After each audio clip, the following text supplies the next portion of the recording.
अथ श्रीनवनरसिंहमङ्गलश्लोकाः। श्रीपराङ्कुशयोगीन्द्र शठारिप्रमुखान् गुरून् मङ्गलाशासनपरान् महितान् निशम्भजे। जगज्जन्मादिलीलाय जगदानन्दहेतवे जगच्चक्षुर्निवासाय श्रीनृसिंहाय मङ्गलम्। ज्वालाहोबलमालोल क्रोडकारञ्जभार्गवाः योगानन्दछत्रवट पावना नवमूर्तयः। हिरण्यस्तम्भसम्भूति प्रख्यात परमात्मने प्रह्लादार्तिमुषे ज्वाला नरसिंहाय मङ्गलम्। श्रीशठारी यतीन्द्रादि योगिहृत्पद्मभानवे सर्वत्र परिपूर्णाय अहोबिलेशाय मङ्गलम्।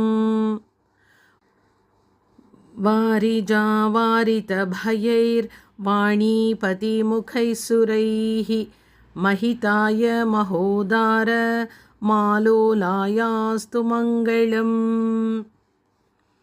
वराहकुण्डे मेदिन्यै वराहार्तप्रदायिने दन्तलग्नहिरण्याक्ष दंष्ट्रसिंहाय मङ्गलम्। गोभूहिरण्यनिर्विण्ण गोभिलज्ञानदायिने प्रभञ्जनशुनासीर कारञ्जायास्तु मङ्गलम्। भार्गवाख्यतपस्वीश भावनाभावितात्मने अक्षय्यतीर्थतीरस्थ भार्गवायास्तु मङ्गलम्।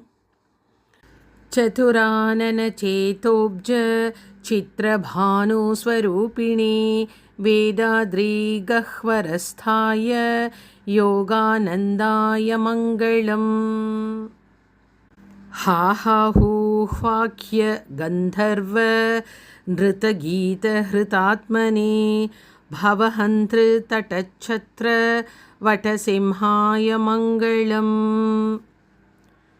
भारद्वाज महायोगी महापातकहारिणे तापनीयरहस्यार्थ पावनायास्तु मङ्गलम्। मङ्गलाशासनपरान्